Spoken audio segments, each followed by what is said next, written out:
The evening rain fell in steady sheets across downtown Chicago as Marcus Thompson hurried through the darkening streets, his young daughter Lily's hand clasped firmly in his.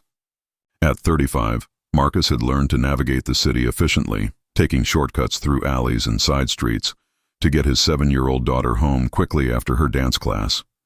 Lily walked beside him in her bright yellow raincoat, chattering about her recital choreography while Marcus mentally calculated whether they had enough groceries at home for dinner or if he needed to make one more stop despite the downpour, as they turned into a narrow alley that would cut their walk home by several minutes. Marcus noticed a figure sitting against the brick wall ahead. His protective instincts immediately went on alert, and he instinctively pulled Lily closer as they approached. The figure was a woman in a rain-soaked light blue business suit, sitting on the wet pavement with her legs at an awkward angle. Her blonde hair was plastered to her face, and she was holding her phone with trembling hands, clearly in distress. "Daddy, that lady looks hurt," Lily whispered, her child's compassion overriding any fear. Marcus's first thought was to keep walking, to protect his daughter from whatever situation this might be. But as they drew closer, he could see the woman was genuinely injured, not intoxicated or dangerous. "Please," the woman said, her voice shaking as she looked up at them. "Please don't hurt me. I can't walk. My ankle? I think it's broken." Marcus immediately understood her fear. She was alone, injured, and vulnerable in an alley as darkness fell.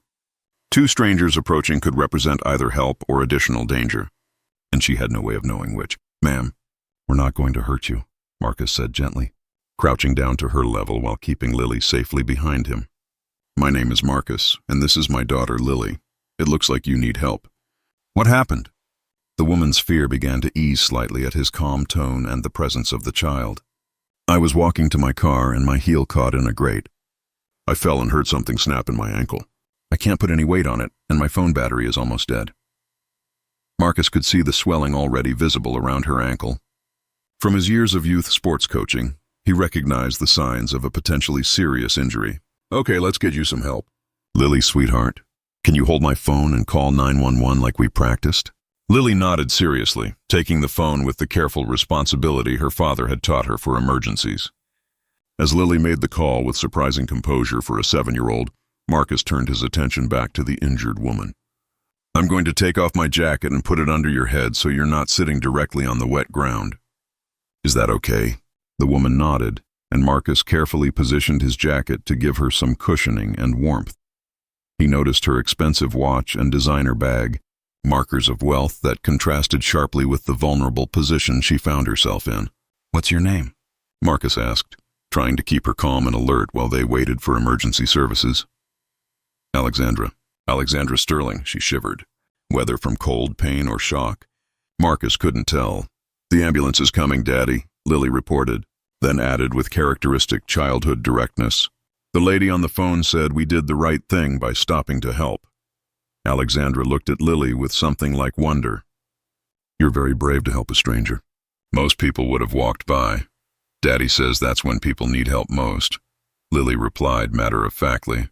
"When they're strangers, nobody knows." As they waited for the ambulance, Marcus did his best to keep Alexandra comfortable and alert, asking her questions to monitor her condition while trying to shield both her and Lily from the worst of the rain. "Do you have someone we should call?" Marcus asked. "Family or friends who should know you're injured?" Alexandra's laugh was bitter. "I have employees, business associates, and people who want things from me. I don't know if I have anyone who would come just because I needed them." The admission revealed a loneliness Marcus recognized from his own early days as a single parent before he had built his community of friends and support. "What do you do?" Marcus asked, partly to keep her talking and partly out of genuine curiosity. "I'm CEO of Sterling Technologies," she replied. "I was working late as usual and was walking to my car in the parking garage when this happened." She gestured at her ankle with frustration. "I've closed million-dollar deals and managed corporate crises, but I can't even walk across a parking garage without falling apart." Marcus heard the vulnerability beneath her self-criticism.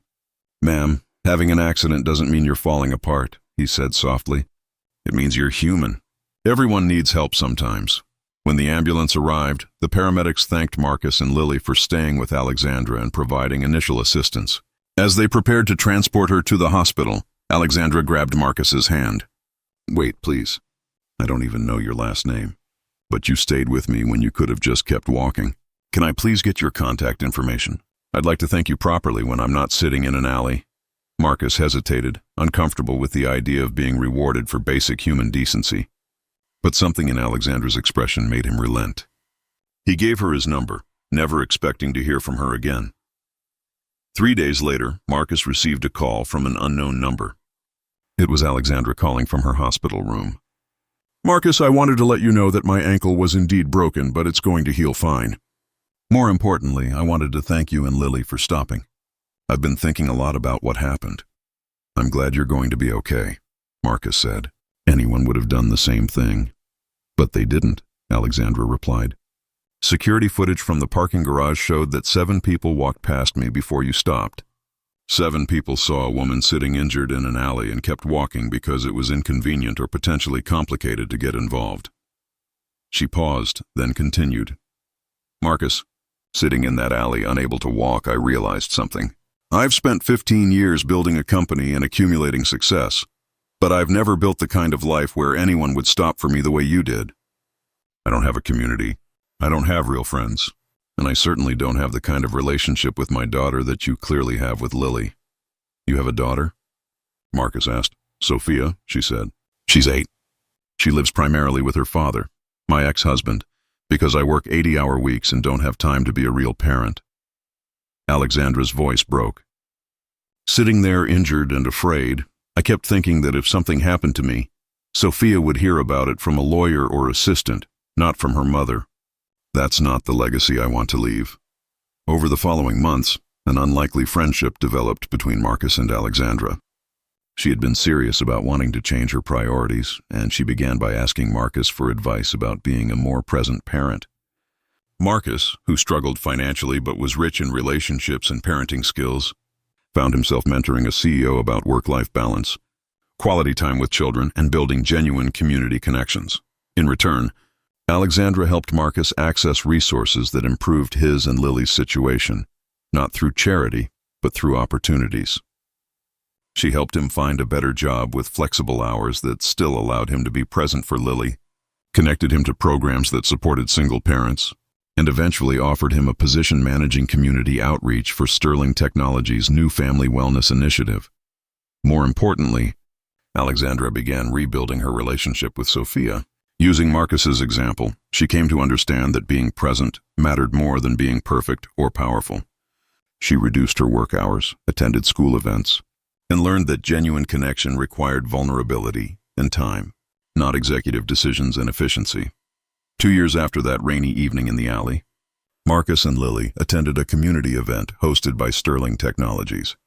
Alexandra stood on stage with Sophia beside her, announcing expanded family support programs for all employees. This initiative was inspired by someone who taught me that the most important measure of success isn't profit margins or market share, but whether we show up for each other when it matters, Alexandra said. 2 years ago, I was literally unable to walk, sitting alone in an alley, and a single father with his young daughter stopped to help when they had nothing to gain by doing so. They reminded me that being human means helping others, even when it's inconvenient. She looked directly at Marcus in the audience. Thank you for showing me that true strength is measured by compassion and that real wealth is counted in relationships and community, not bank accounts. The injured CEO who had begged for help had learned that vulnerability wasn't weakness, and that sometimes our lowest moments show us what really matters, and the single father who had simply stopped to help. Someone in need had demonstrated that the most transformative thing we can teach our children is that kindness matters more than convenience. Thank you for listening to this story about showing compassion to those in crisis and how helping others can create unexpected positive changes for everyone involved. If this tale reminded you that we're all vulnerable sometimes and that stopping to help matters, please like this video, share it with someone who believes in community and compassion, and subscribe for more stories celebrating everyday kindness. We'd love to hear in the comments about times when helping someone in crisis changed your perspective or when a stranger's kindness helped you in a difficult moment. Remember, the most important thing we can teach the next generation is that we help people because it's right, not because we expect something in return.